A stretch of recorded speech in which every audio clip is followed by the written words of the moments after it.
friends to Occultists Anonymous, sponsored by y'all. Thank you very much for your support, for subscribers. If you're not subscribed, could you subscribe? That'd be great. We have a really high subscribe viewer percentage. It's like 70-something%, which beats a lot of YouTubers. Just saying. But if you are in that like 20-25% of people who haven't subscribed, subscribe. It'd be cool. Smash that motherfucking like button. Also that, like, comment, all those things help the algorithm. We don't usually like get full super YouTuber, but yeah, it does help. So what else helps is our patrons. Thank you very much to our patrons who support us monetarily. It means a lot to us. Thank you to Adele, Alice, Aiden, Al, Alexander, Alsrit, Bernie, Buck, Chris, Doc, Emil, Ethan, Jeff, George, Ianthe did nothing wrong. I am the real 06, James, John, Camo, Catfeathers, Klaus, Milo V3, Moku, Mozart Dean Minor, Other Guy, Perry, Foog, Polka Dot Hubris, Porter, Puppeteer, Riafio, Cheyenne? How do I keep messing up Sean's name? Sean, I'm very sorry. Sean! It's easy. Sean! Please, Cheyenne. Shaun. Just moving. Shaksara. God, Shaun. I mean, that'd be all right. Shaksara, Starfish, Terran, Thomas, Verhext, Vincent, Vortex Falcon, and Zoltan. I can get Verhext, but I stumble over Sean. Thank you all very much for your support. It means a lot to us, even if I mangle your name. If you want to join that list, sign up on Patreon, staylucky.club. When we last left the Coven, they had done the unthinkable and split the party. True. That's true. Is very true. It's happened so many times, I'm sure we can't classify it as unthinkable anymore. Yeah, that's true. On the plus side, they at least did it in pairs, which makes my life a little bit easier. And so, yes, the Coven had split up with Isabel and Helena going off to summon a supernal being, and the good dog, the time dog, and The time dog. the Theodosia and Cloak deciding, hey, you know what? Let's delve into this man's mind, Jeremiah, the rescued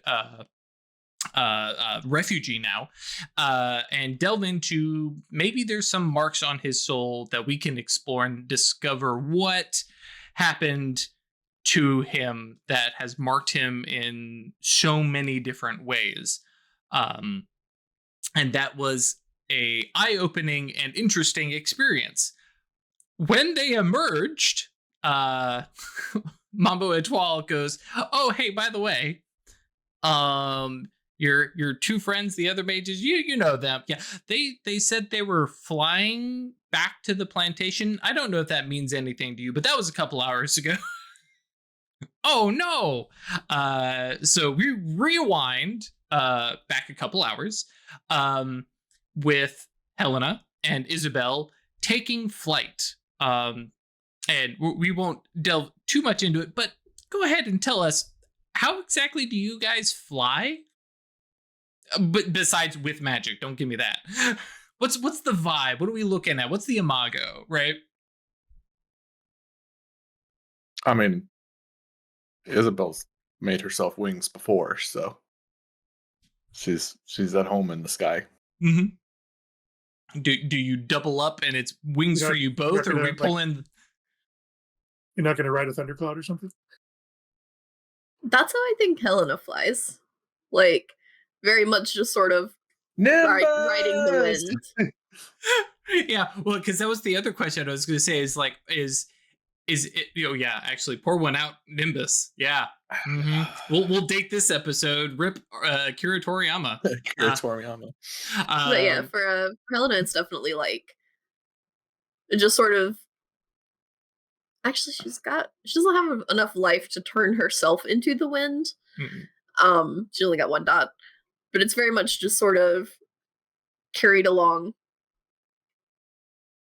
Yeah, for me, especially if we're like leaning into some of the Christian theurge vibes. I mean, riding the thunder and the storm cloud and we can throw that all the way back to Moses. And I would imagine that like Isabel goes, oh yeah, Yeah. Yeah, you get it. I'm into this vibe. Okay, because it's a shame you've already sort of chosen how to go about your magic. Chosen your legacy. Oh yeah, that would be great. Oh, I hadn't thought about that. It's like, yeah, how about this legacy? You've seen my sword, right? Yep. You do, because at this point I have it. Like, I'm carrying it. You want to talk about your sword? Yeah, well, I'm trying to find that document that actually tells me what it does, because I haven't opened it. Yep. Just real quick, before we took off, I imagine it was like we said goodbye to the time dog. We made it maybe 10 steps away from there, back towards town, before Petrichor and Helena had already like decided they should tell the other, like, hey, we should probably just go, right? And then like by the time we get back to town, it's like, okay, Jules, you got to go back to the house. You got to get the kids. You got to take care of this. Like, and like him just being like, yeah, I know. Oh, this document doesn't have bookmarks. Rip. No. I'm going to be scrolling for a bit. Control F choir. Does it work? It should. I have used Control F to find Beni Ashmati pretty frequently. But yeah, because I feel like Jules has the Bruce Wayne Alfred thing going on, right? Where it's just like, oh, you're about to go do Batman things? No problem. I'll bring the car around. I'll take care of, covering for us. Yeah. This is something we're used to. And I will note, Jules likes seeing you be Petrichor, right? Because it's one of those things that, like, that's one aspect of you that he knows and is aware of. And when you don't do it often, it's like, I haven't seen you do that in a while. Are you, are you still there? Is that still a thing? He's wildly in love with the woman that fell out the sky with her titties out, having been hit by lightning. There is that. But I mean, let's not underplay it. He likes the full first thing. impressions are important, right? Yeah. But there's a deep. That wasn't quite the first impression, but yeah. But yeah, and so yeah, for him, it's like, oh heck yes, at the end of the day, badass wife going to go do badass things. I'm here for it. And yep. So yeah. So we have and this is the question I meant to ask. For Isabel, it is additional wings. It's not arms into wings, right? Correct. Okay. It's angelic, like, right. Yeah. So back wings or hip wings? Back wings. Back, so the back wings or hip wings? Yeah. So we have like full on like Matt Damon in Dogma. Okay. I love how that's your call, not Angel from X-Men. Have you seen the wings in Dogma? That's fair. They're really good. They look really good. The scene when they unfold them the first time. I also appreciate that we have spent 8 minutes talking about these wings. Well, not the wings, the flight. But yes, anyways. So we do have the very, and I know Ash is still pulling up did you find the sword? I did. Tell us about it. Especially since she's got Prime and Forces at 5, this is an incredible sword.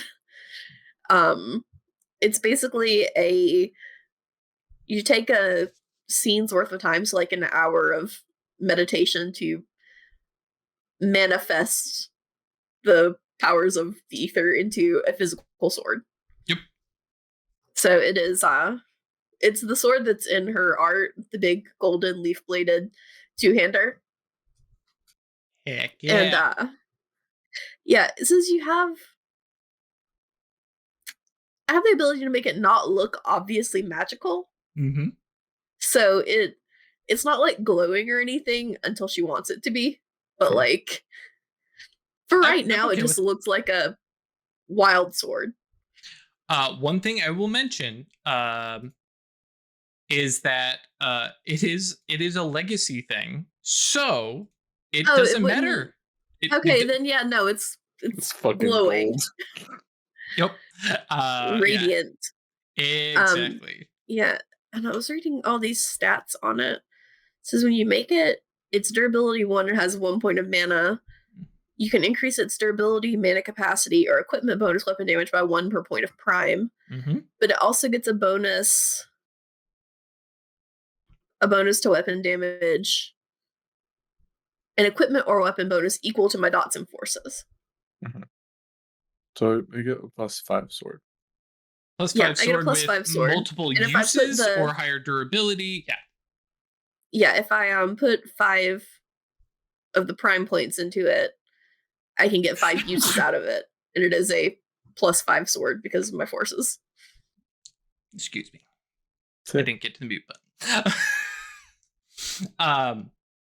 Yeah, so we have a literal angel-looking figure flying through, and then armed with a holy glowing sword, riding a lightning cloud. I mean, truthfully, it's just flying, but we can add some flavor to it.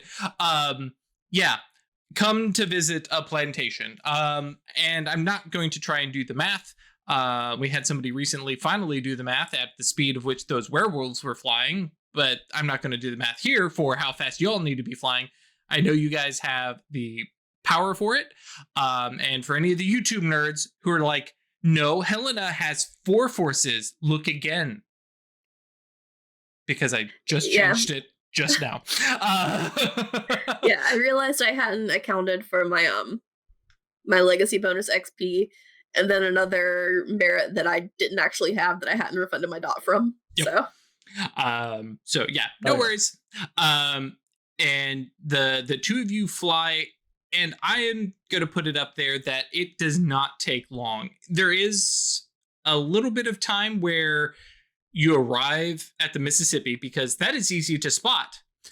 Trying to find the exact plantation, it's not like you guys have a map to where that was, because it was just like, we're stepping out of the portal, here we are.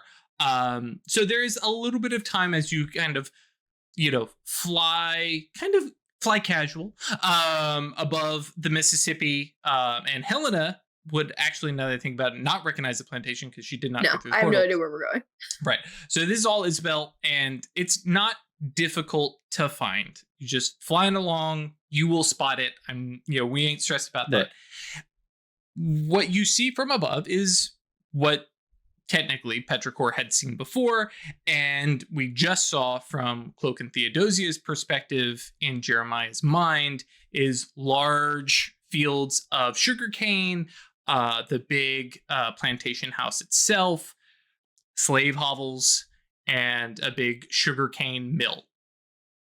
They look a little less daunting and terrifying from here than in Jeremiah's Oniros, but it is still definitely the same layout. Though the sugarcane fields are all alight and burning. The mill is burning, and the plantation house is surrounded by a bunch of white men with buckets. And they appear to be staving off and fighting the fire that is encroaching from more or less 3 directions. It's not encroaching from the river, because at this point, all that flame was definitely handled. But it definitely looks like you are arriving during a fire. And I will say, since you both have forces magic, the origin of this fire, though not its ongoing effect, appears to be magical. Just that, like, we're flying by forces magic. My immediate thought was, they're covering it up. That is a good assumption. Actually, that's true. Because Chris, you now actually have forces as a ruling arcana. Mm-hmm. Right. Okay. Yeah. So yeah, reflexive. It's super easy. Yeah. There was some origin somewhere in the sugarcane that set it alight, and now it is spreading. And so from your viewpoint, as you fly over, and if anybody were to look up, you are close enough to be seen because you have that light coming up towards you, but you have some smoke cover. You're not immediately in danger of like paradox and quiescence and stuff like that. But yes, but yeah, you have flame literally lighting the sky, right? it is one of those, we will roll a stealth check potentially, depending on what you all may do. Is more my setup here. But yeah, you have the house itself, which does have lights on inside, and we're gonna say about 10 men with buckets around the house, as well as probably another, yeah, we'll say another 10 dotting bucket brigade style down towards the Mississippi. As you kind of do your first flyover, because I imagine you don't just like sit there and hover initially, at least. I kind of do. I think I want to put the flames out, like in a way that seems like they're doing it. Okay, yeah, I mean, you can easily with forces turn heat and fire into light or sound, or what's the other aspect? Light, heat, sound, radiation. Doesn't have enough matter for that. I was like, hang on. But yeah, I basically want to make it just seem like their buckets are being really effective. Okay, now one thing I will mention is it is going to be unrealistic. Right. They're not currently trying to put out the fire at the mill or the sugarcane. They're just kind of ringing the house, preventing anything from coming in towards the house. While you're sort of sitting there, I think I'll swoop by and be like, I can put it out for him. Summon up a hell of a storm? Yeah, I basically want to try to prevent the destruction of evidence as much as possible. Yeah. Yeah, that would definitely be faster. This is kinda in her wheelhouse, just gonna say. She just flies up real high and just like, I think just this like dive and swoop and just like curls a bit of cloud and smoke around herself and just breathes it in and breathes it out. And just this massive peal of thunder as the water, as the rain breaks overhead. I like torrentially. That. Yeah, well, and especially because as Craig pointed out, it is dark, and so with the clouds potentially being up there, there's smoke. You can't really tell. It is along the Mississippi, and along that whole stretch, it is humid. Sudden squalls and storms, sure, and they're not going to complain. And it's a legacy attainment, so we don't even care about quiescence. What specifically are we dealing with there in terms of the effect of the storm? Is it, if I remember correctly, as I look at the book real quick, I feel like that's it's the control weather, and you can apply the environmental tilt. Mm-hmm. Are you adding any extreme environmental tilts, or are you just being like, no, we're making it rain? I think like a downpour enough to put out a massive fire on a plantation is going to be like a tier 1, tier 2. Yeah. Okay. Right. Yeah. Like they'll have trouble getting around and seeing, but it's not like you're going to be washed away. Okay. So yeah, we're talking basically just like the heavy rain tilt at like level 1 or something like that. Yeah. I'm hoping that it's enough to send them running for cover somewhere else. Yep. I mean, at this point, the job is going to be done. Yeah. So I like that narratively. So the two of you, avenging angels, floating there and going like, I'm gonna put this out. Okay.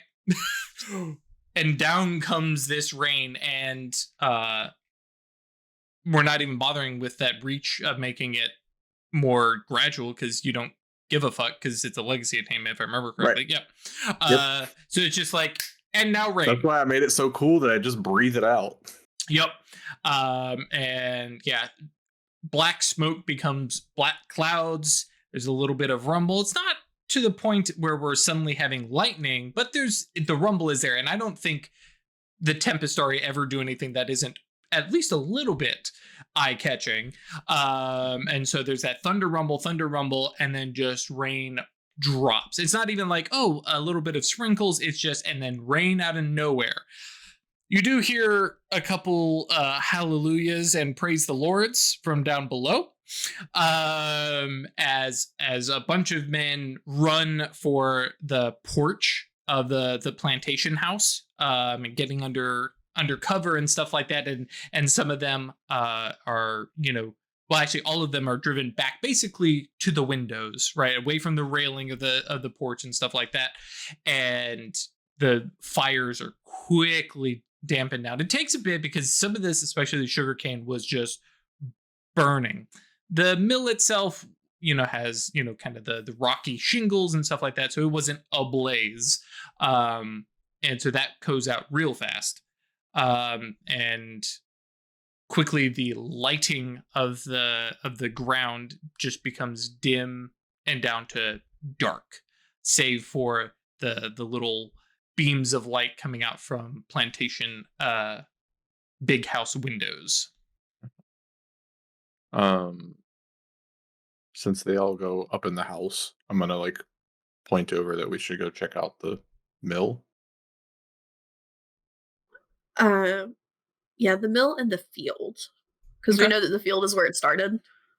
The field is there is a definite and what you would guess from your angle, that's the middle, right? There doesn't seem to be a magically significant place part of that. It's just if I'm going to start a fire to spread, I'm going to put it smack dab in the middle, let it spread. So are you guys going to do the are you guys going to split up, or are you guys going to go one by one? We can do the field first. Yeah. Okay. So quick, I'm imagining you guys are going to land to actually inspect. Yeah, for sure. Yeah. Okay. Can I throw up an invisibility on us? You are definitely capable of invisibility spells. Yeah, I know that's certainly a thing I can do. Yep. Main question I have for you, just because you are going to be able to cast it, is what reach do you put into it? I'm looking up to see. Isn't that a spell that's in here? Yeah, it's Forces 2. Forces 2. Oh, that's low. Mm-hmm. It's veiling. Yeah. Is it veiling, or is that one of the ones that's No, it's just veiling. Yeah, they actually did that one right. Yeah. Oh, also, it doesn't have any special reach bonuses. No. So yeah, just instant scale. It's already a duration spell. Okay. Well, do you do advanced duration so it lasts for in your case, up to a year? Oh yeah, okay. Right. It doesn't default last 4 free reach, so yeah. Okay. Not I bring that up because in case of a clash of wills, I'm going to know what kind of duration you're looking at. Yeah, so, okay. Oh yeah, I do it at advanced duration and just instant and scale to cover both of us. Okay, cool. You got a spare for potency. Oh yeah, so we'll go ahead and throw that in just because it makes sense. Yeah, cool. Yeah, that's not a thing. Yeah, I was going to say, do we care about rolling it? No. And so yeah, what is likely a pool of 14 dice? Right. I mean, believe me, I know. 11 without even yeah. So yeah, it's like you guys are super powered or anything. So yes, now the invisible angels land in the field. It is warm at this point. Angels out in the field, something. Yep. Actually, do you make yourself well, it doesn't matter. I was gonna say, do you make yourself immune to your weather, but I always am. Right. Yep. So Ash, you are dealing with a little bit of turbulence. If you go ahead and throw in a -2 on your spell, we'll go ahead and include that you're veiled from or shielded from weather. I ain't worried about it. Yeah, I mean, I can do control weather to technically do that. Yeah, there's or no, there's just a shield for that. Technically, you could drop invisibility, control, environmental shield, and control sound to make yourself invisible, soundless, and immune from the weather. Now, I don't think you're going to do control sound because the two of you probably want to talk to each other, and Legba is not around to give you telepathy. But yeah, this is the level that we're dealing with y'all as mages, so I ain't worried about it. You want me to roll 12 dice and see what happens? No, we're good. So yes, the two of you land as this rain continues to pelt and knock sugarcane around, and the two of you just stand impervious. And I dare one of these fuckers to look out and be like, "What's going on?" God has visited us is what we would get from this. Save that you're invisible, kind of like Craig is right now. So the field is normal. A walk back and forth through a majority of it, say 15-20 minutes.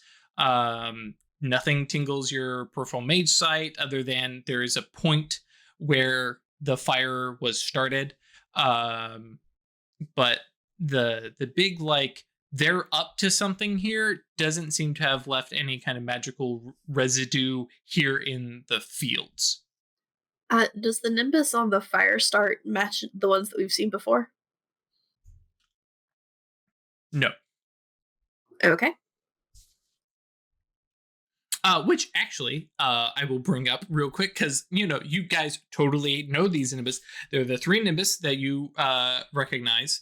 These are their signature nimbus, so the marks left on things.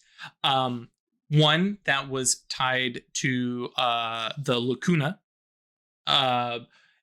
is a signature nimbus that leaves you kind of feeling tired and weary, like you just finally finished an endless task that was never going to end, kind of like when you finally finish the laundry, just kind of more cranked up.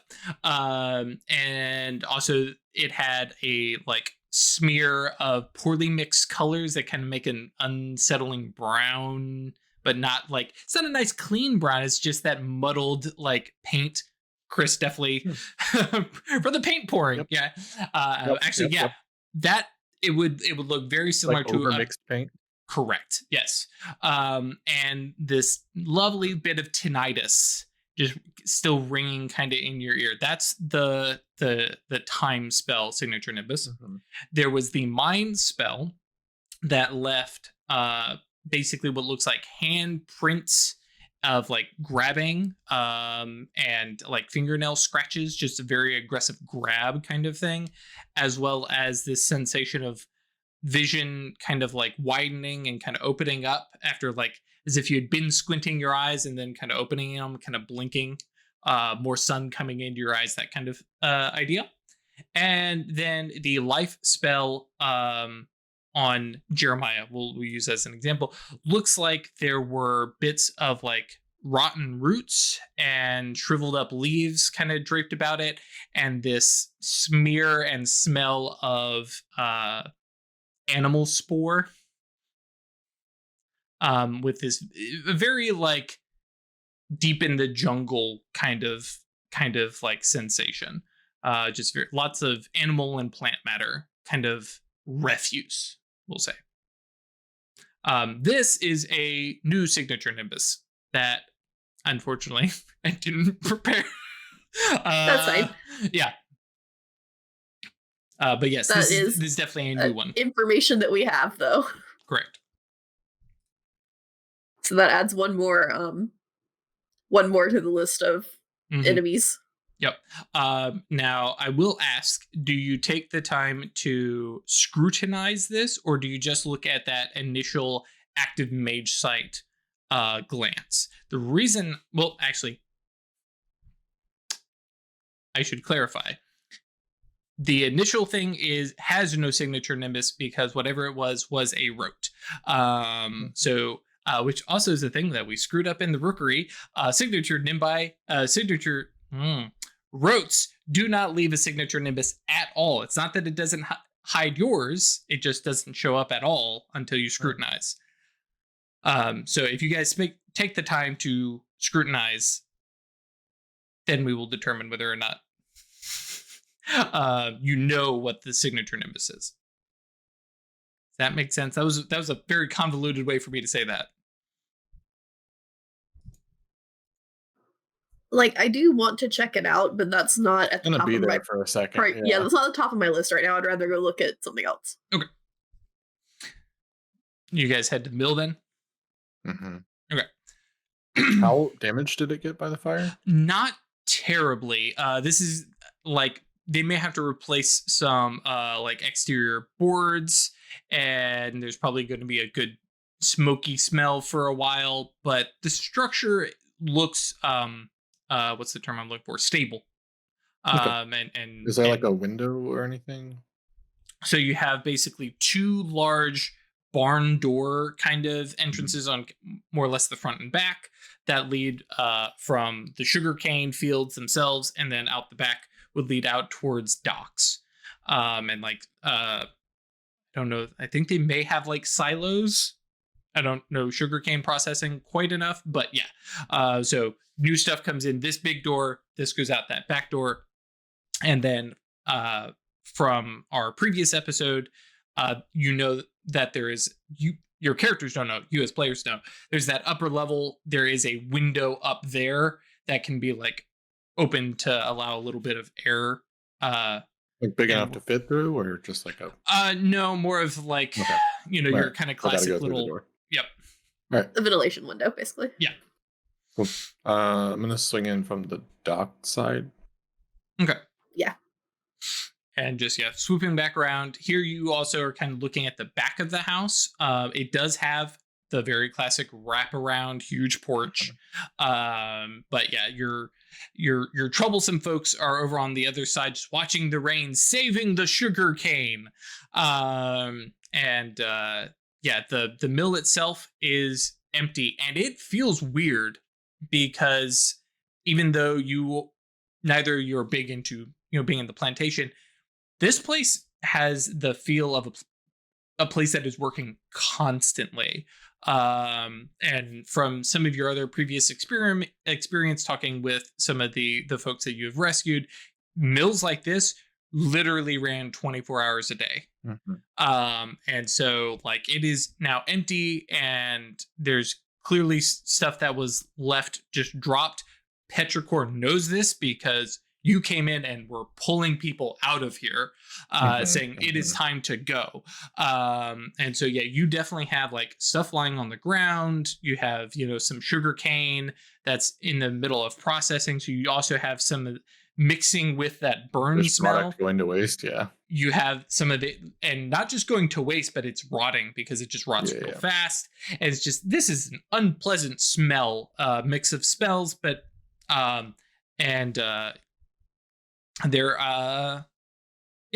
there you are.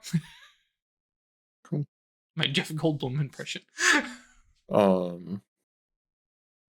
think Isabel just like kind of shakes off, even though she's like not bothered by it, but just like as a reflex, just kind of like shakes off and flares her wings out and stretches them a little bit. Just kind of looking around. The ground level doesn't have anything of particular note. Signs of work.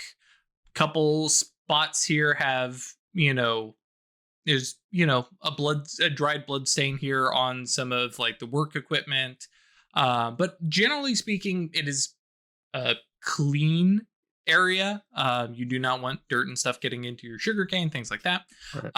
But as the two of you kind of move about and explore, where you kind of have to do a little bit of Marco Polo because you're both invisible to each other, but eventually making your way up to that catwalk. We both also have life vision, so. Oh, that's true. Yeah, I guess you would be able to kind of see each other. Yeah, that's true. But make your way up to the catwalk, and there's nothing specific, and like nothing triggers your peripheral mage sight, but this place feels a lot more wrong. I think a lot of it is that whole like looking down, and like for Petrichor, you didn't, when you were here, is grab people, time to go. Now you're standing up here where the slavers stood looking down at people, and it's like this feels gross. Like you can envision them having been there. It's like this is gross. This is not a comfortable place to stand. So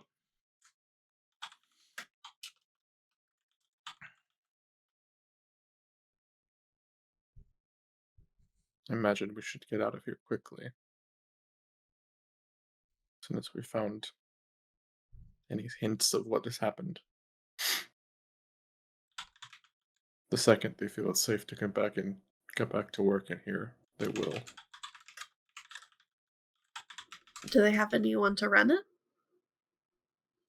Y'all didn't leave nobody behind, I'm sure. Oh, okay. Okay.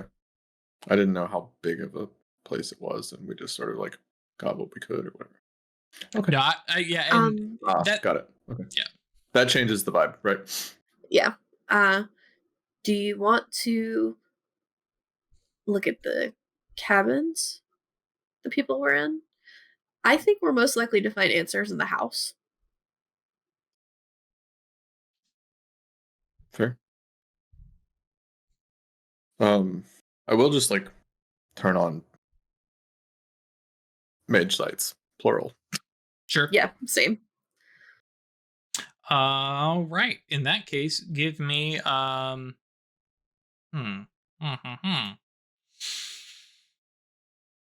I guess Ash would roll Gnosis and Prime. And yeah, we'll just Chris, go ahead and roll Gnosis and Spirit. Okay. Vibe check. More or less.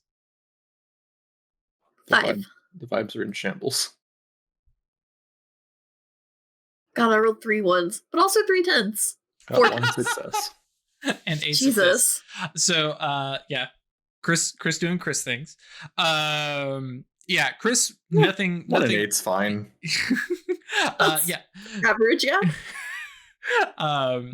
It should be like 2, but like yeah. Petrichor does not pick up on anything amiss. You do, as using Spirit. Actually, does Spirit do resonance? I think so.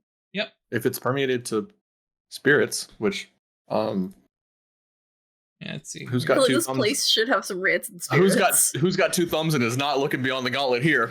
Yep. Strength of the local gauntlet depicts presence and nature of resonance condition and other sources of essence and manifested spirits and related phenomena. So yes, there are no manifested spirits. There is an open condition of oppression. Which just remind the folks at home, this is because like the open means that it's not just there, it's means somebody has encouraged it to really actually hang on, double check me.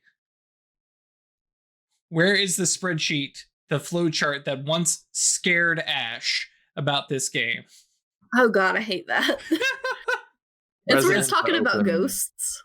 Yeah. Okay. Excuse me. Yeah. So it is open, not resonant. It is open. So not only is this something that is here, something has strengthened that sensation to allow spirits of oppression to manifest here, should they wish.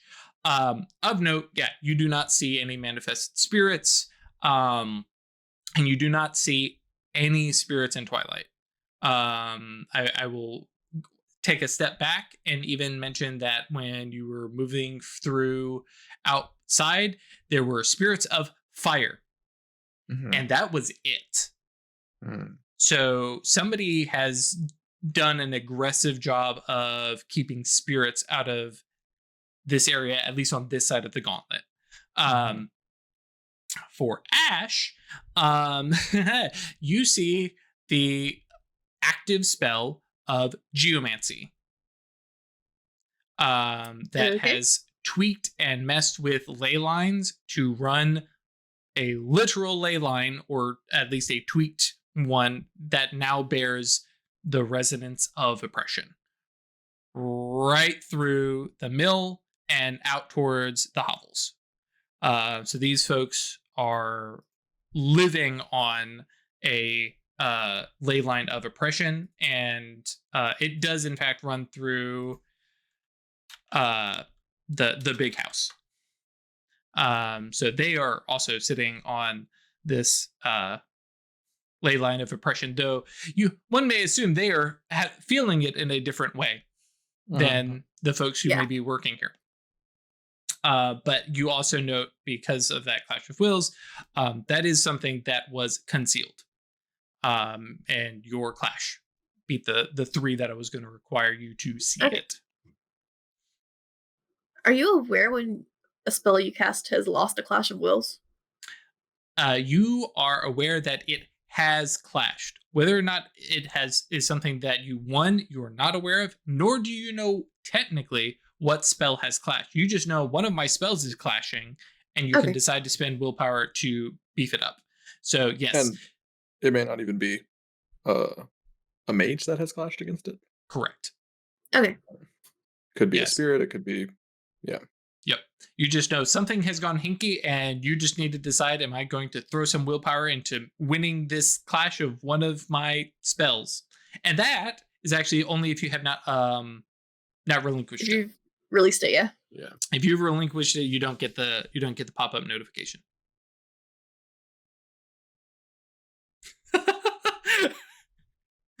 Are you seeing anything? Yeah, I'd relay all that to you.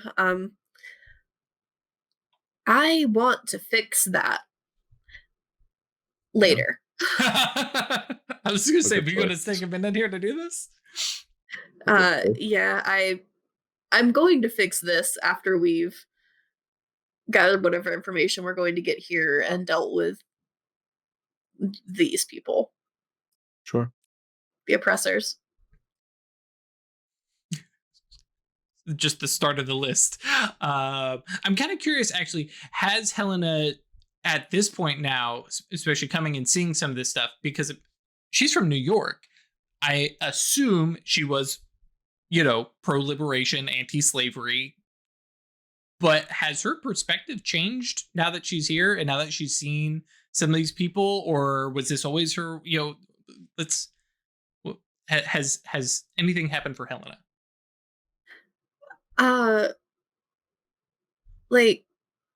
I don't know that she would be terribly surprised by any of this, especially since it's coming from the seers. That's it's a big difference between imagining and seeing something like this. I mean, I feel like she definitely has strapped with them before. Mm-hmm. Right. It might come as a bit of a shock to her to see this done from just normal people. Right. That would be more alarming to her, but this is a seer encampment. This is There's some much mage hinkiness. Yeah. Okay. Yeah. I like that. It's like, oh no, seers I expect this from, but normal people? Yeah, okay. So Comic Sans t-shirt, normal people scare me. Okay. So the two of you have your moment of realizing this, seeing this, and from Helena's point of view, you can see in my head it's this kind of sickly gray line that just drags, and you kind of look left and you kind of look right and see it come up out of the Mississippi, cross through, and then exit out back into the Mississippi. So as the two of you are kind of looking over and inspecting the geomancy, and your peripheral mage sight goes off.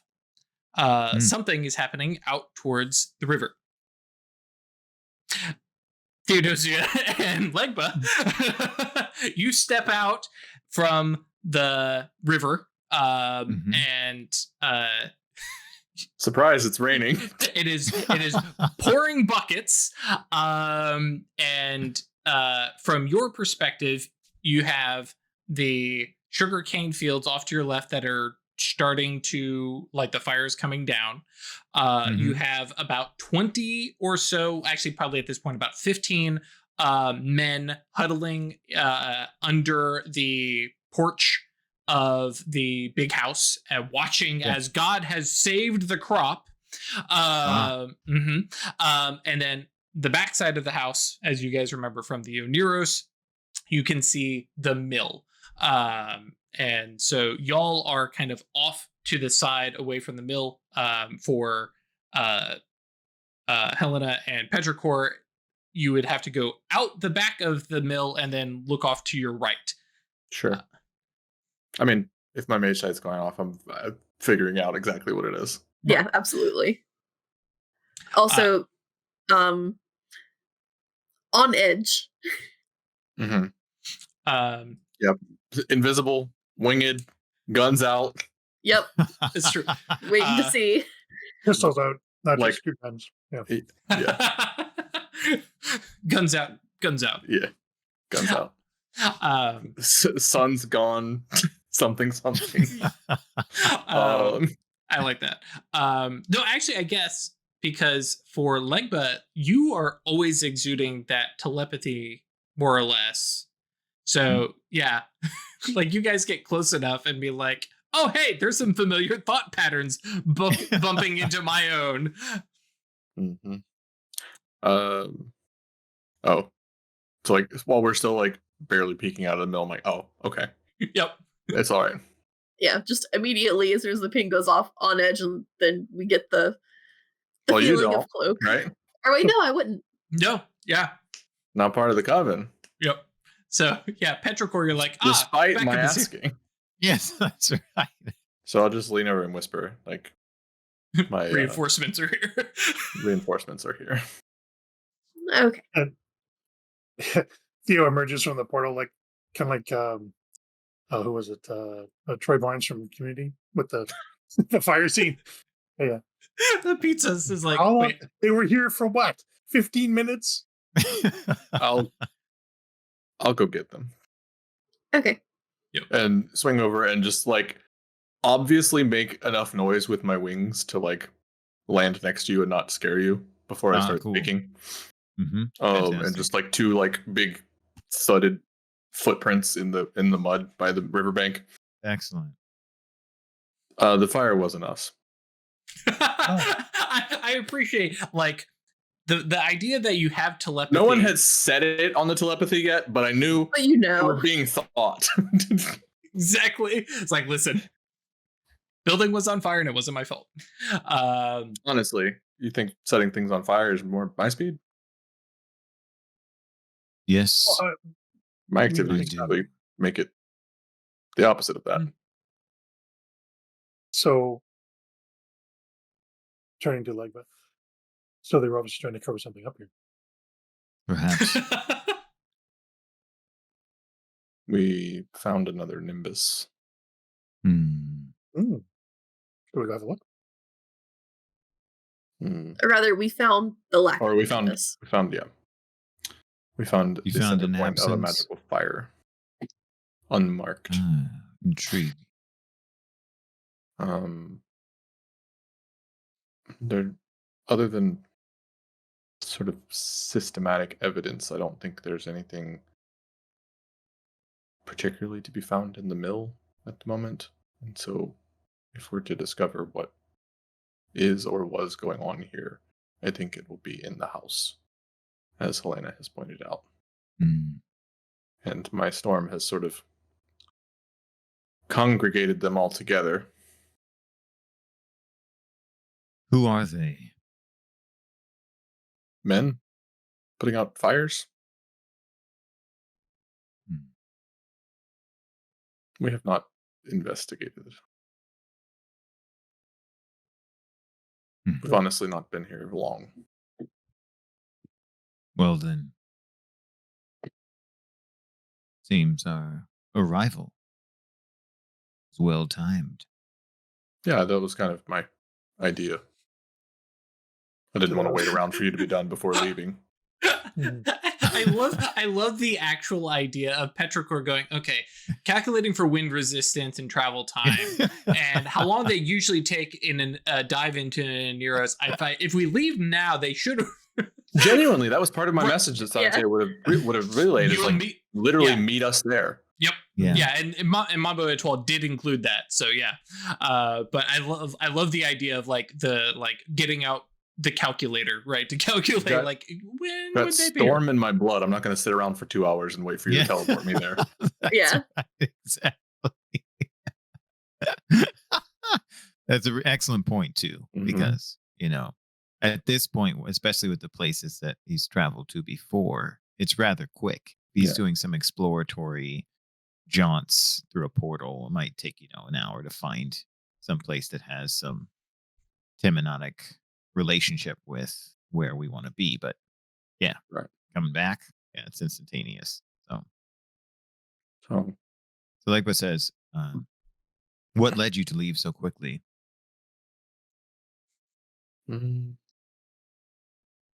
Conversation with my friend. Should we also consider you a friend? The time dog. Oh, the time dog. Sorry. Yeah. Then, We're like being serious, and then I just be like, no, the time wolf.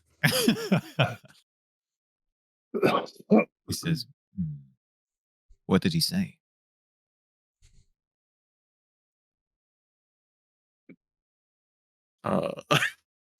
It's been 3 weeks IRL. It told us that it told us about the Sears. Yeah. So there was Seer involvement, and it did hint that if we wish to have supernal aid in seeing what was erased,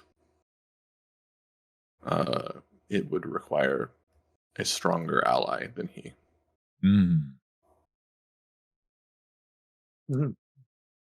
So, But yeah, this was the Sears work is what got Helena to be like, we're leaving. Yeah. So you're thinking to summon a supernal here? No, Okay. What? we don't have time. No, I don't mean immediately, but why not here? For the same reason, I'm not going to look on the other side of the gauntlet right now. I don't want to find what I will find. All right. Well then. Not Very all of true. the Yeah, beings. I hadn't thought of that. Many of the beings answer to the Exarchs, as we know from our time in the mines. You would absolutely get. But yeah, certainly we can set up a domain right on top of that oppression geomancy, and I'm sure it'll go great. Why don't we just disrupt the geomancy? I think we will on our way out. That's the plan, but not yet. But first, it is my understanding that you all would have more in the way of. I don't know if Isabel would know the term meta magic at this point, but like, you're all masters of Prime. You all know if you cut that spell, they're gonna know. Yeah. Yeah, which is why it is. I know. So I way know down one on of the you has list. mentioned this before. So. Okay, So, do we sneak into the house, or do we just put them all to sleep and do what we will? Legba says, perhaps we can just prevent them from witnessing. And he walks up. And he says, well, then he pauses and he says, we have two choices. We can make it so that they are trapped within a realm that nothing can see them or they can see out of. Or we can just disguise. Or we can make it so that when we are in the house, they won't see it. I mean, you're talking to two invisible people, so. Yeah, they already It's can't true. see us. Yeah. we just did a blanket sleep. Can That we would accomplish just? two things? It would just remove all of the normies. From Yeah. the Yeah, equation, can we just but it get would them also, to leave? Well, if we do it asleep, it would also let us know if there's any mages around because they would try to resist it. That was my thought. That was Chris's thought. Yeah, I was just thinking we could stop Marine and like you could do a mind thing to make them want to go home. We could. But we might want to look at them for other info and stuff. I'm just reluctant to meddle with their minds. All right. It's night. They can go to sleep. They're probably very tired now that the adrenaline is wearing off. And when they are in the dreamscape. If they've committed horrors on others, you can give them a taste of that. Okay.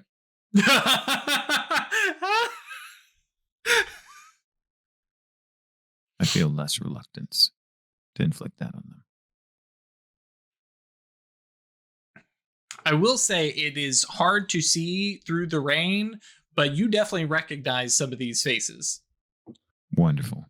Cool. These to provide a little meta commentary, because you guys can move around and eventually discover it. Most of the folks here, they are, slave drivers and staff. Yep. Like it's not a bunch of friendly farmer neighbors who came rushing to save this plantation. Mm-hmm. Yeah, and I'm definitely not far from an apologist for people who committed brutalities against Black people in history. But people doing a job, right? So they were the owners. They chose to do some brutal things. But I think the point you're making, right, is these are just the staff of the oppression Correct. operation. Mm-hmm. Okay, cool. Yeah, after the line about the dreams, though, Helena's just like, I don't know that that's better than just changing their thoughts. It's more fitting. Okay. Just for Craig's info, how does Petrichor feel about people not soaking in the rain that Petrichor creates? Would Petrichor be upset if Theodosia It's lodestone or a something? natural instinct to find shelter. Okay. Oh, also, I realized that I have the prime attainment that lets weather not bother me. Oh, does that? Or the forces attainment that lets weather not bother me. Oh, yeah. You spend a mana and you just, yeah. That's right. Yeah, okay. No, but I'll throw a lodestone on Legba. Don't throw it on Legba, remember? Remember last time? Oh, when right, Theo and Legba were out there? Yeah. And Theo asked, and Legba said no. But it grip on me. Except for when during the journey, right? When there was that one spell to step between the raindrops. Right. It's like, oh, that's not some right. wild shit. How big a scale do I need to? How many people? 15? Advanced scale for targets. I don't remember the. There is the spell casting handbook. Someone else would answer. Oh. Yeah, but no, just like because it's in Roll20, so it's just right there. Yeah. Oh. For 20 people is a -4. Okay.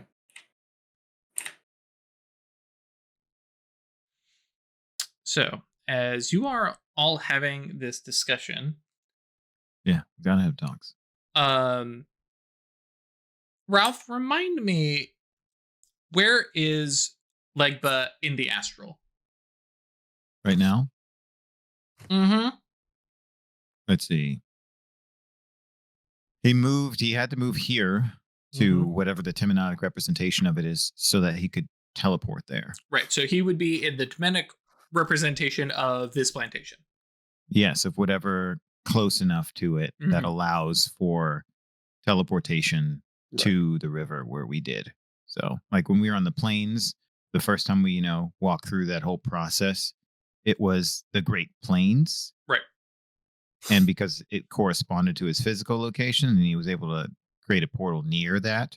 Right. But I think we discussed that it needs to be a little more precise if you want it, if you're not physically there and stuff like that. So if you're not being able to see it, so.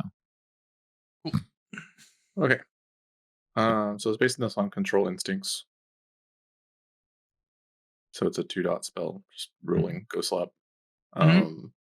Instant, sensory, advanced, scale, and swap. Oh, it's 5. Sorry, 5 reach. Advanced duration and swap primary. Okay. So that I have potency to get over composures. Okay. Quick question. Is that scale basically for subjects, or were you doing everything in the area? Okay. So y'all go to sleep. Yeah. And I will fly around the house and look in windows to see if there's anybody else. No, you're good. So I've got Sorry, how much paradox do I generate at 4? Versus 2 per? Okay, so it's 6 dice. Mm-hmm. I got my dedicated to bring that down 2. 4. Right? Mm-hmm. Okay, so 4. Okay. Roll me that wisdom. Get up that whiz. Damn. 3. Cool. Not a problem. Little bashing wound that'll go away in 15 minutes. And then roll them 6 dice.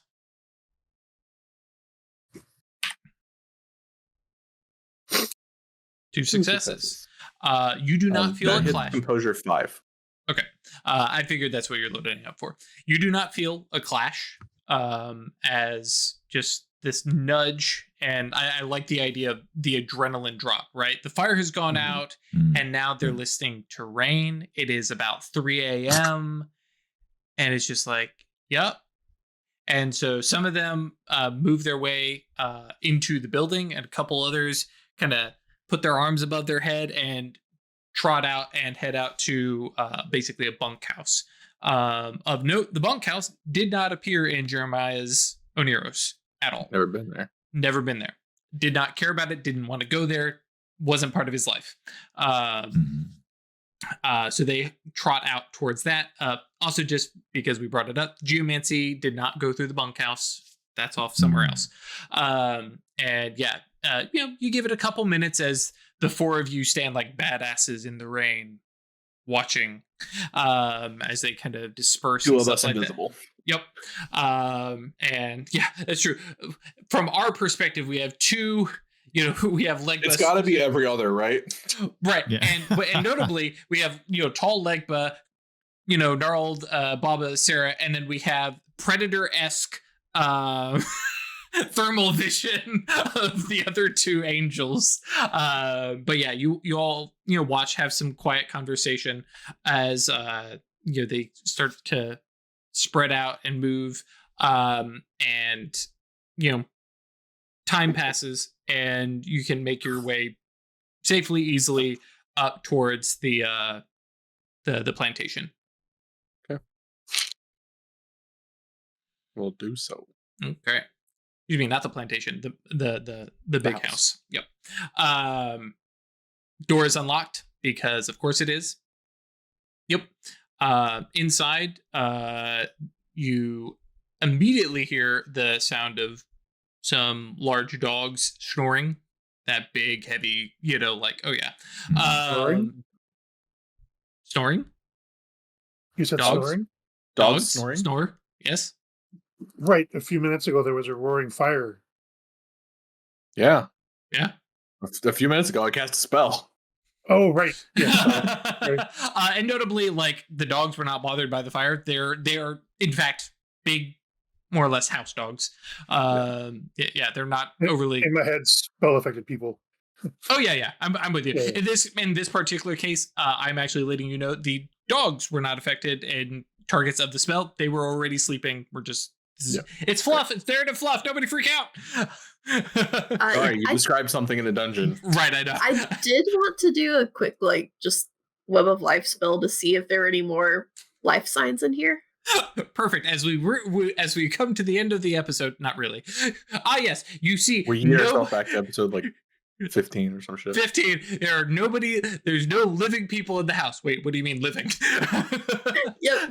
No, you're good. More or less, yeah, you have your sudden kind of overlay and can see, couple large dogs sleeping more or less what looks like in a couple bedrooms, 2 sleeping figures in clearly the master's suite, and then a couple other, but yeah, everything it is very as the couple of men who actually do sleep in the house were going in and turning lights back down, and so things are dimming down, and we are in full on night before Christmas.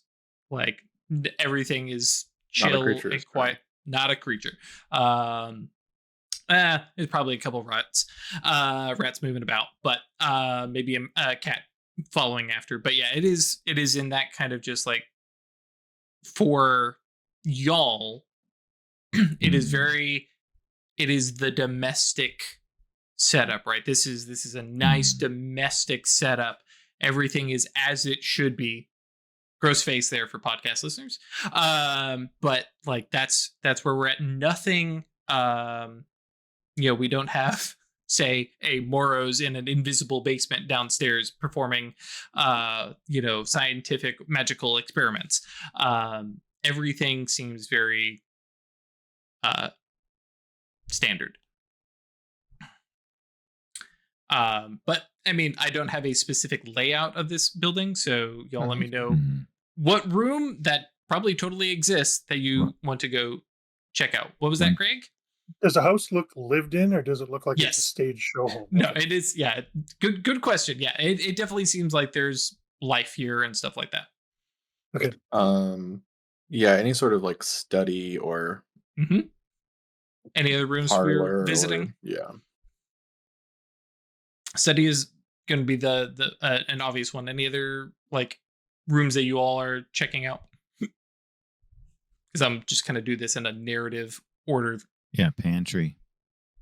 Okay, sure. Yeah, I was also thinking kitchen. So yeah. Yep. Any others?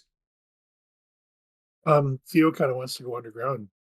Okay. Is there a cellar or something? Cellar. Yeah, that's what I was thinking. Somewhere that would have been hidden. Sure. Okay. I mean, Theo just likes to go underground most times, but yeah.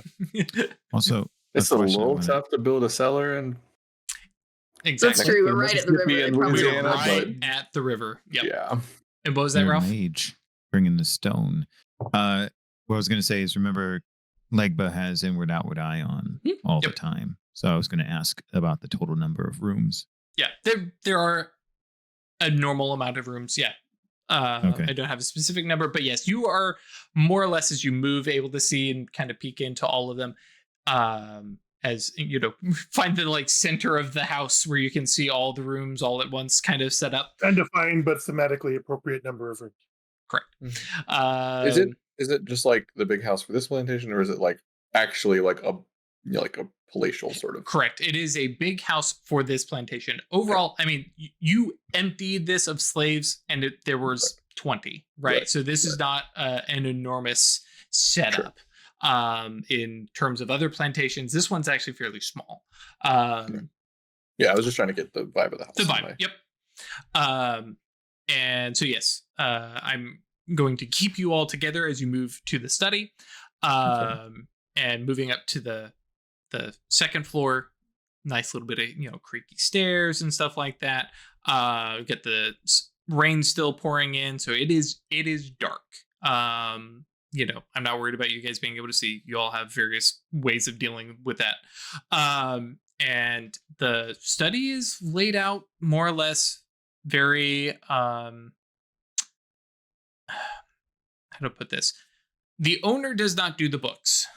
There is that very high level of professional organization that says this guy has an accountant or something like that who comes in, does stuff, puts things back. And, you don't have a ton of decorations or paintings or anything like that makes this feel lived in as a study. But how to put this? Yeah, I think I'll leave it at that and ask for an investigation roll. At, let us say, a -2.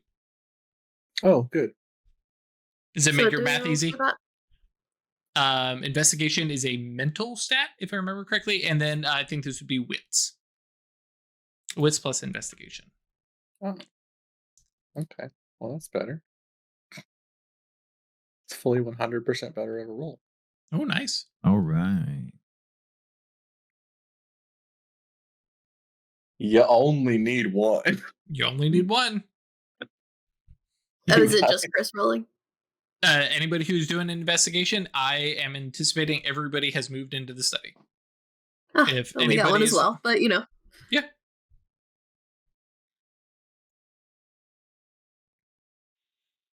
Anybody else rolling? Yeah, Hela's definitely scouring this place with mage sight. Mm-hmm. Oh yeah, I 100%. That does make you bad at this. Mage sight gives you a penalty to mundane rolls. Yep. Yeah, that is true. That is true. I'm not looking for the mundane. Yep, but that is fair. That is a good point. I have changed the success thresholds appropriately. Because I'm not using it. No, and that okay, and that thank you for pointing that out. Okay, so you've turned yours off and are looking mundanely, whereas Helena is looking magically. Cool. Mm-hmm. Are we getting rolls from Craig or Ralph real quick? I'm not gonna roll investigation. Thinking about casting a spell. What you thinking about casting? Legba's hesitating. Okay. There's certainly codes or a manner of writing, script, shorthand, things like that within these books that he's not going to be able to decipher. And he's in the study, he pauses thinking about whether or not it is necessary or worthwhile for him. Oh, universal language. Improvised spell. More or less. Universal. Because I mean, he has that as an attainment, right? He could activate that, but which he would. But casting an improvised spell of mind and prime to pull out the truth of the various documents, so to identify these books, right? What you do is cast a spell that perhaps everyone could benefit. Yes, exactly. I like that. Yeah, okay. Just that. Like, okay, cool. Then hold a sec. Then you may not need to make that decision. So cool. For Chris, you look over everything. Very hardy boys. Not really with a flashlight, but just looking over what's here. And this place, the thing that you come from this success is this place is organized to a T. Flipping through ledgers, there's not a day missing. Handwriting is impeccable. This is like ordered, right? And that feels wrong. Right. You've helped Madame Robert do the numbers way back when. I literally saw how my family did it. Also true.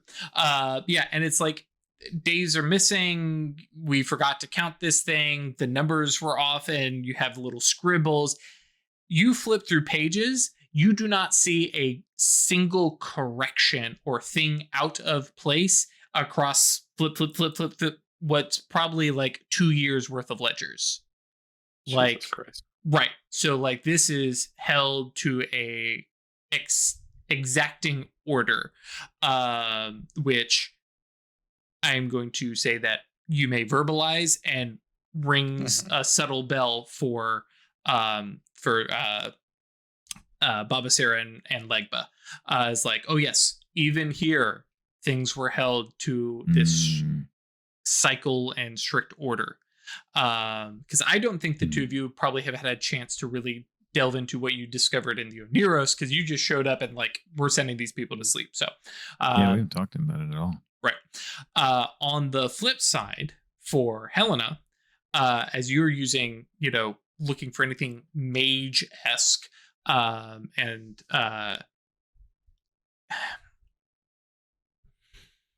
I think with your one success, I'm willing to give you that there are a couple marks in these ledgers that are not outright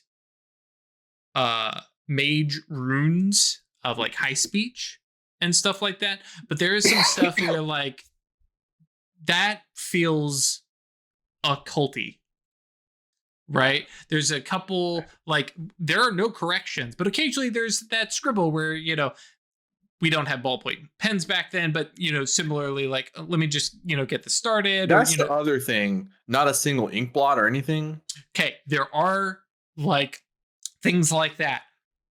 Okay. But as Helena starts looking through and going every single one of those little ink blots and different things, like it's like it is upsetting how precise they seem to be placed, or the shape to them. Yeah, intentional is actually good. Like if somebody was going through and being like, oh, I need to make this look like a real thing and not a prop almost, right? I'm going to add some stuff.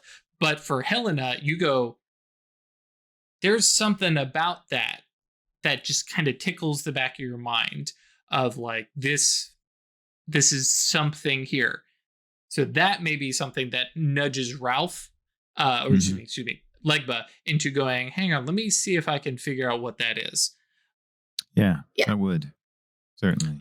I'm not going to ask you to roll the spell, but I will ask you to roll a Clash of Wills. Excellent. Sounds good. Doing it. Which in your case, if it was, actually, is it going to be the same? Yeah. Mind or prime, it doesn't matter. Yeah. My gnosis.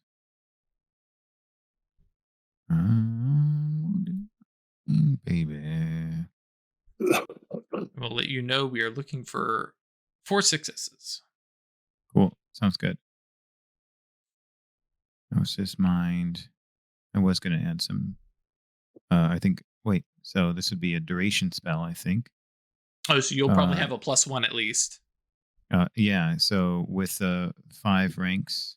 Oh, that's true. Duration spell. I would have a plus. Yeah, because there's no reason you wouldn't. Yeah, there's no reason you wouldn't cast it a year because you could just dismiss it. That's very true. Yep. Exactly. So cool. 4. Let's see. Let it ride. 4. Year long is +4. Yes. 4 successes. Fabulous. Yeah. So you definitely come up against something that is basically applying some obfuscation to the true meaning of these things, and immediately a understanding hits you. Each of these is we'll kind of throw out Craig's favorite person, Mandel B. Mandelbrot. That's not it. But it is these intricate, like, oh, this is this weird little ink blot. Yeah. Shape and things of it are providing a chunk of information. What that information is, you are not entirely sure. It's more or less a series of numbers. In modern terms, think comma delineated data, right? So 1, 7, and you have this is a big CSV file written down on paper. Okay, cool. There are a couple of them nerds out here who are like, I know what's going on here. Yeah, but for everybody, yeah, thank you, Ash. For the audience who are not following along, because all my players absolutely understand what's happening, more or less, yeah, it is a whole bunch of numbers without columns. So you don't know what each of those things mean, but a quick flip through, you definitely recognize it's all the same series of, or same number of numbers. Cool. Gotcha. And each book, each ledger has the same series of numbers, or each ink blot that you find as you flip through, and you start to recognize, especially with Helena pointing out, it's like these are like kind of different spots. They also go ahead. Can I make like an occulty type roll? That'll actually be. I don't know. I'm going to tell you. You all do not have the information here to decipher what these would tie to. If you want to roll an occult for something else, you're welcome to. The information here is, like Ralph said, it's basically an untitled CSV file, tons of numbers. They all mean something, but you don't have the headers to put them together with anything. We need the first line. It's like if somebody just removed the headline from a CSV file, and all you had was just the codes afterwards without any additional information. Or we have a spreadsheet prepared that we just import the data into. Correct. Well, we have a bunch of books with ink in it that don't make sense. Yep. Exactly that. And specifically, you have 1 point, you have 1 column, and between the 3 of you, as you're kind of talking this stuff through, you notice that the ink dots align with dates. Mm. So, and it is not a regular date. So it's not like every week or 2 weeks or something like that. But it's very. Go ahead.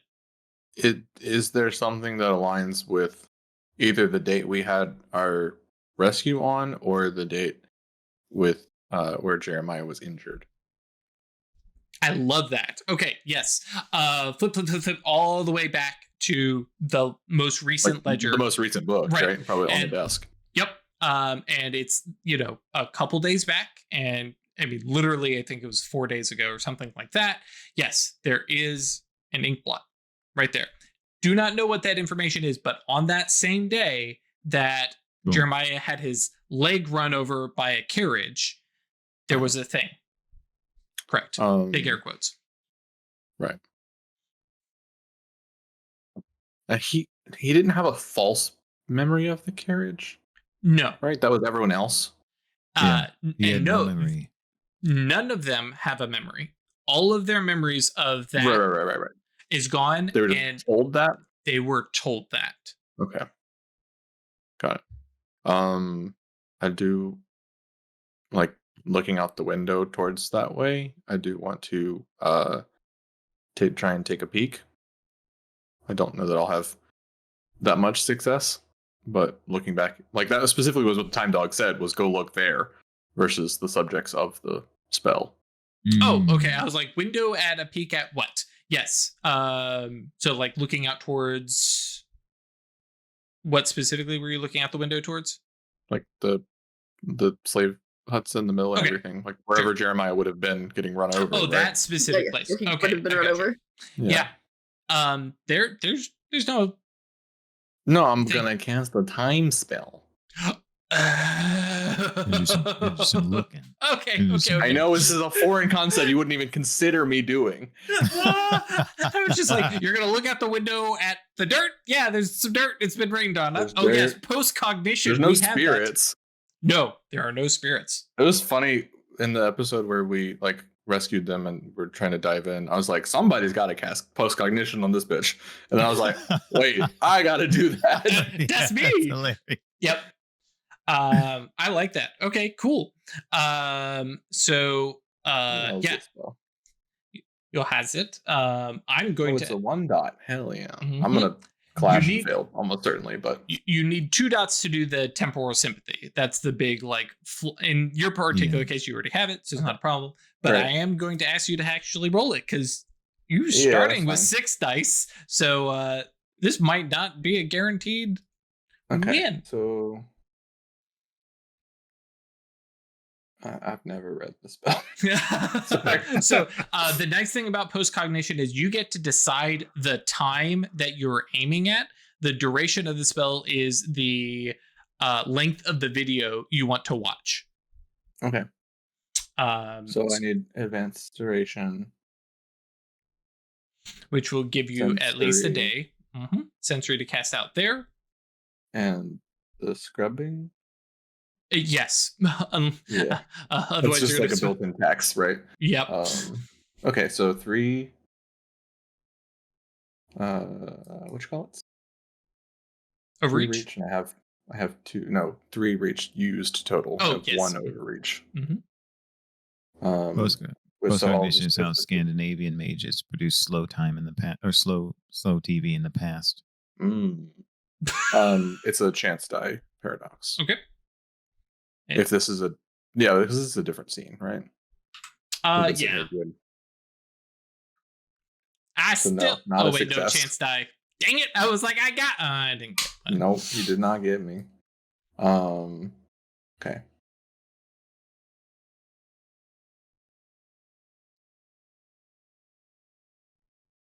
Okay. Just rolling. Did you do scale area? Oh, I guess I would. Okay, I'll do the whole template. Oh no, that's fine. I mean, I just gotta math it out. Okay. So yeah, the three of them are over this ledger, and then Petrichor is moving to the window. Hey, Baba Sera, what have you been up to? I was taking on some ideas for some spells, but I'm just gonna be. Is there a is is there an Avernian gate here on the plantation? Would they be burying dead slaves here or burning them or something? There is no Avernian gate here. Okay. There also was no spirits, so it might be part of the cleaning process, so to speak. I will mention there are also no ghosts here. Those are a little less common, but we'll go ahead and add that to the list. Okay. And yeah, to kind of echo some of what Petrichor would have seen earlier and probably mentioned to y'all as we were here. Yeah, place is sterile of spirits. There were some fire spirits. You can have your 9 and then roll one more die. I love it when players say I can have stuff. That I get a 4. Oh well, that's fine. Okay. You can have some disappointment. More or less. Okay. Another bashing. Yep. Slowly bleeding to death. Oh. Very slowly. 15 minutes. It's been 15 minutes since your last one. Very slowly. Yep. We're all dying slowly.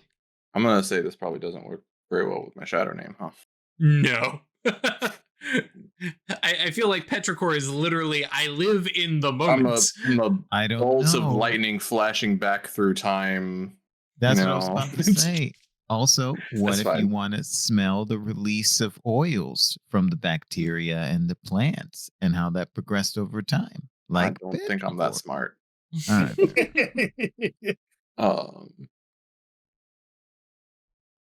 Yeah, it's fine. I'll just use my dedicated magical tool and then probably something else here.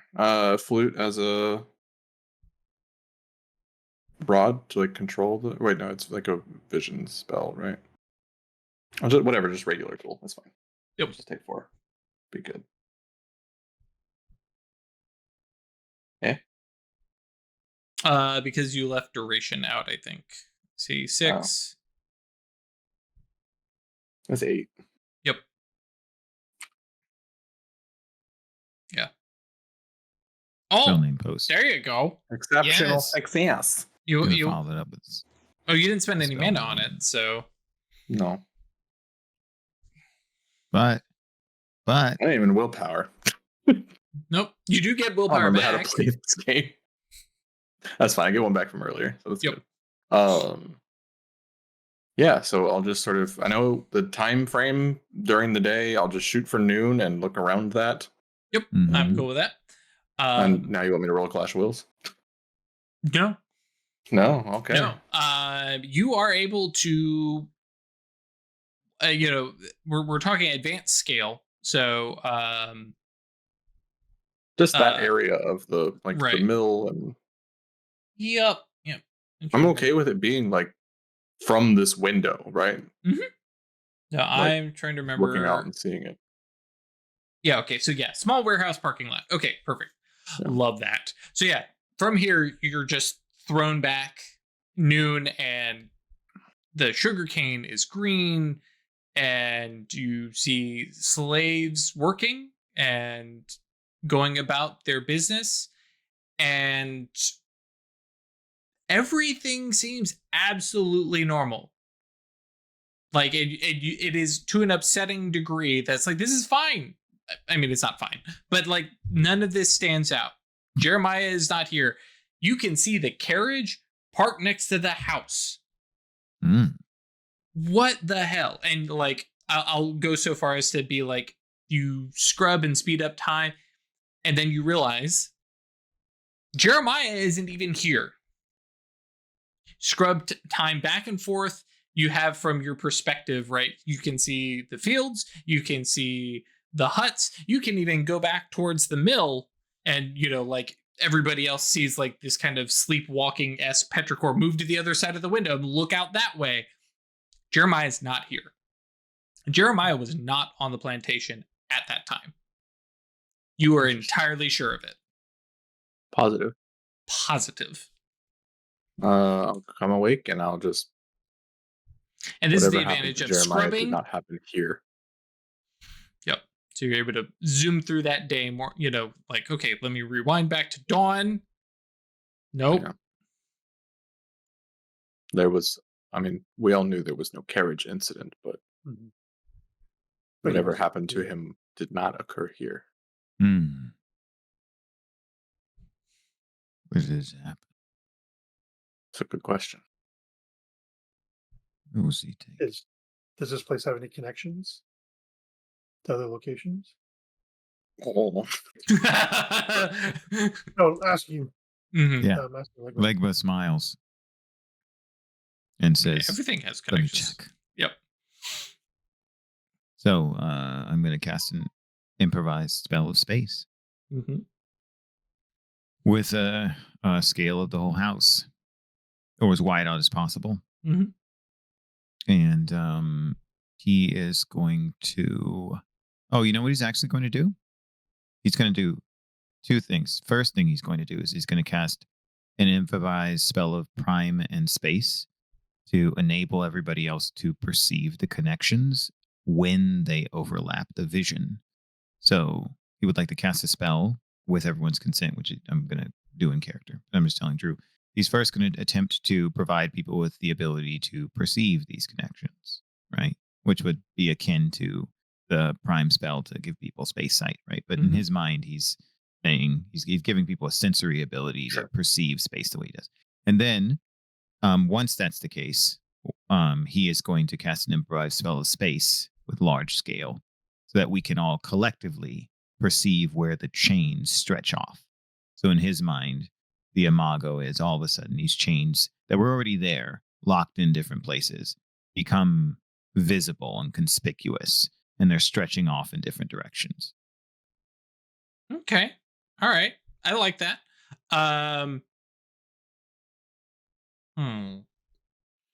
That's what he imagines it as. No, and I'm with you.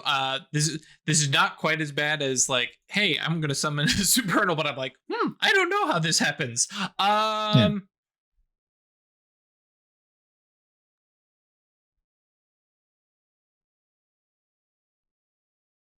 If you're looking for some context, like if they traveled from one place or walking around in one place and then teleported here or something, like Dirt would travel back and forth. Oh yeah. No, I'm trying to figure out what I can give you all. Of course, right. Because Legba also thinks of it in the context of if there's an item of important significance that is still tied to a place, that's a connection that this place has to elsewhere. And so in his mind, he's like, it's deciding which ones are important, which ones matter for what we want to do. But he thinks all of them are potentially important. So instead of, the forthright question of where are the connections that allow you to get to another physical location, he's just like, what places are important to this plantation? And how is this plantation important to other places? Hence the imago of the chains. Cool. I'm with you. I've figured out what we're going to do because I do not want the party to get stopped by the locked door in D&D terms. Awesome. Yeah. So you cast this. You guys talk it amongst yourselves.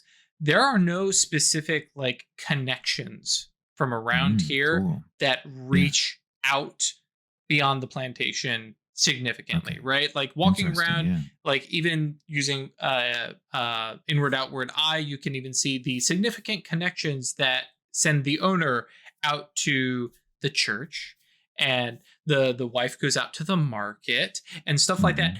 And you are hit with the very similar sensation when you guys had first walked in here, and this is Leave It to Beaver level of everything is super standard. And especially as you guys have started to see all this stuff happening and all this, you guys are starting to put together. This isn't, as Craig put it, this is a model, right? Or a stage. This is more like a controlled environment.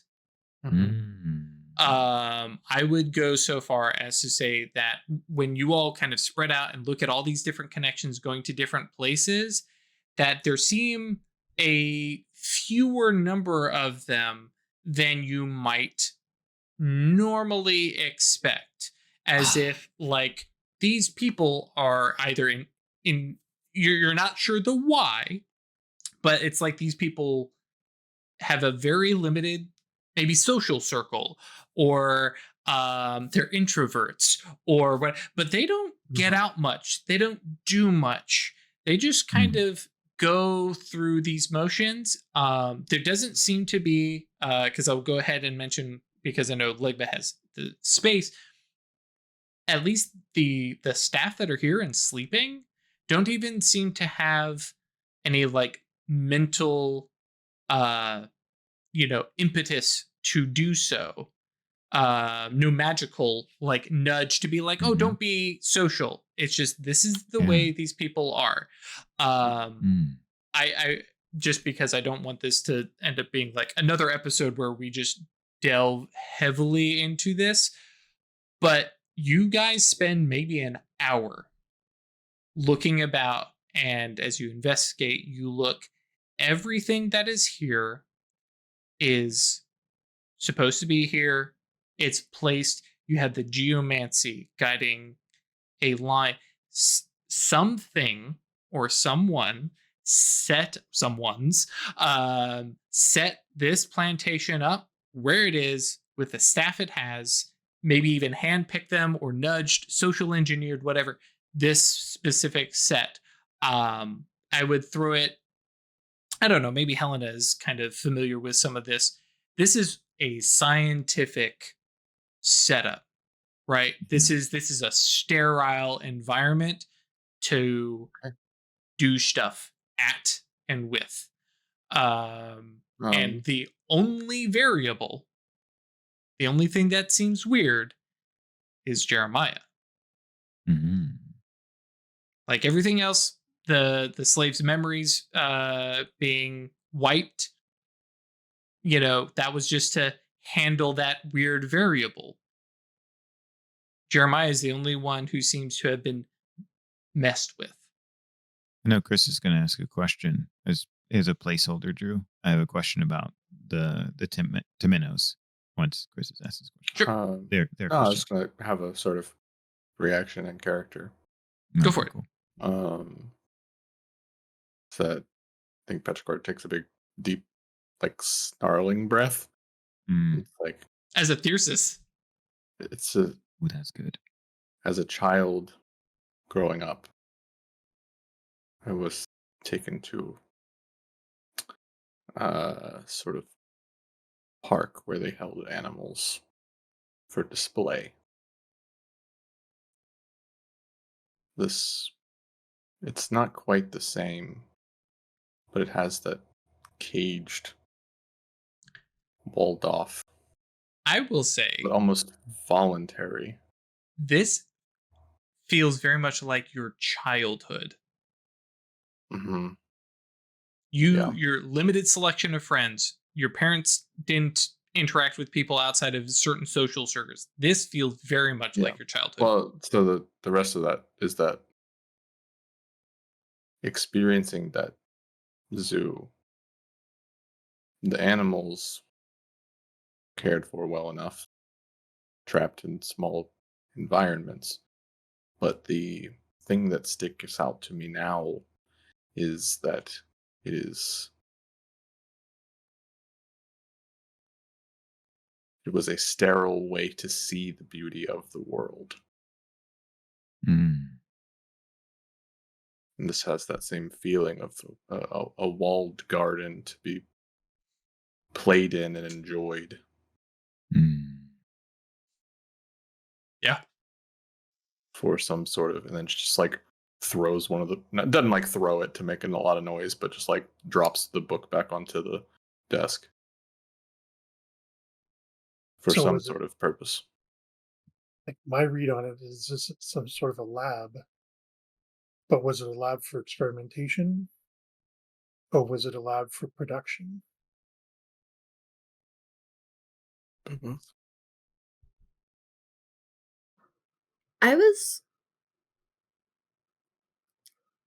Initially, I assumed that the master of the house would be involved, but I think perhaps they're also just Part of the experiment. Make set them pieces. think they are still involved. Yeah. More that I don't think that the guy sleeping upstairs is necessarily one of the mages involved in this. He might be, Sure. but I'm thinking that they were pawns set on the chessboard as well. Sure. I think Isabel's feeling antsy inside, and her knowing her storm's going to run out soon. Oh yeah. Legba says, I also dislike this aspect as much as I loathe confinement of my people and all dark skin. I also dislike the notion of communities used for the whims of those with arcane interests. Mm-hmm. But I'm curious if this voluntary confinement they're experiencing has had some consequences for what you see when a place develops. The things that seem strange to me is there is enough, like, but you see him like kind of move his cheeks around. There's enough thoughts, dreams, and variety in minds here for there to be a distinct and independent representation in a Temenos. Which means it is more than just some designed box that's kept sterile of all outside influences. And so I wonder, because he's paying attention to this, and he could be, I wonder if things are different. You've said there are no ghosts. He looks at Baba Sera, and then he turns to Petrichor. You say there are no spirits. Are there the standard Goche you would see in a place like this? With your mind sight, you do not see any, like, there are the Goetia that are clinging and inside of this people who are sleeping and stuff like that. But there are no floating Goetia about, other than, yeah, I think you would see Goetia of oppression. What about in the Temenos? Just Goetia of oppression? You want to? Okay, so good, great. I love this. Ralph, did you have a out of character question about the Temenic realm, or is this we're jumping over to that? Well, it is. I was trying to present it that way. So as Legba is interacting in the physical, right? If there's something screwy you wanted to do to him because he's in the Temenos, it could happen real time. That's why I asked that. Nope. This is because we're right at the end of the day. Right at the end of the session. So you kind of flip your focus back into the Temenos and this plantation that you're at, and you give it another good look. And this is not like the Temenos representation of a plantation. This is the Temenic realm of the Platonic ideal of a plantation. Oh no. Like, this is a plantation. This is a Temenic realm plantation. And knowing that it is in the Temenos, you also know that this is a place that people have discussed and spoken of. This is not like, oh, hey, this is like Metropolis is the mirror of a million different cities. This is a very specific Temenic realm to a very specific plantation. Oh no. And it has that. Yeah, go ahead. And it, like, the Temenic realm that you're in does not match this place, right? Which is one of the reasons why you're like, oh, this isn't a 1-to-1 match. The one in the Temenos is much more orderly and, tight. It's very stereotypical. Things are on 90-degree angles and stuff like that. As we switch over to the Astral, because this is going to be my cliffhanger anyway, so this just worked real well. You feel the touch of a heavy, cold iron blade. Not that we're really dealing with cold iron, but just there is a sword resting on your shoulder. And as your kind of perspective shifts back, you're like, oh yes, my astral stuff. Oh, there is a lordly knight, full armor, big plumed helm, full plate, and an actual long sword, not an arming sword that D&D characters call long swords. No, this is a big ol' I cut men in half sword held out at arm's length, and so they've got reach on you even with your cane, right? And this vaguely French accented voice says, I told you liberators you were not welcome here, and if we saw you again, we would kill you. And yet here you are. And that is where we're going to end today's episode. Now, nobody freak out. Legba won't die, just soul shock, which sucks, but... Well, we'll get see. better. Well, that was a hard reboot anyway. Yeah. So, yes. If you're soul shocked and your astral self is dead, does that mean you can't teleport? Yeah. Now using his attainment. Yep. Yeah, that's right. He has to actually have to cast a spell to, and technically, I mean, before he was co-locating anyways, but yes. Yeah. The easy free trick gets kind of shut down as this one trick. Yep. Sears hate this one trick. Yeah. So maybe as the camera fades to black, there's just the voiceover from Theo saying, so if this was a sterile environment, why did they bring Jeremiah here? Yep. And I think if I remember correctly, because it's been 2 weeks since Ralph and Craig played with me. But yeah, I think you guys were already kind of looking at some of this of what were they doing here? Yeah. Yes. Yeah, so we're getting into the investigation. I love it. So y'all folks at home, thank you again for joining us. If you want to come and hang out, chat with us on Discord, that's www.yeetinto.space. If you want to support us monetarily, that's www.staylucky.club. And of course, you can support us in a bunch of free ways like liking, subscribing, commenting, sharing with your friends. Doing all that kind of stuff is awesome. There's a bunch of other little things you can do, like buy PDF books from Drive Through RPG. We technically have some merch. I knew I had it somewhere. Get you a rookery mug, right? And have people ask, what's the rookery? And then you're like, let me tell you about these dumb fucks. As we stumbled our way through Mage. But yes, thank you all for joining us. This was a blast. And I'm looking forward to our mages continuing to investigate and go, what on earth is happening? Especially because so far I've been really worried that it might be obvious, but it isn't. So yay! It means we got some length left in this chronicle. So you know it. Yeah, when we come back, we'll resolve this, and then we may be headed towards a time skip, maybe in a session or two. So look forward to that, because I saw somebody who said time skips are for DMs who don't know what they're doing, and I'm like, lol. Time skips are great. They may just suck for D&D players. I don't know. For me, like, nah, real world passes. It's been 2 months since you guys could do mage things. Yeah, who knows? I don't know. It may be longer than 2 months. Who knows? We'll find out. And you will too next episode. Bye, y'all. Alrighty. See you soon.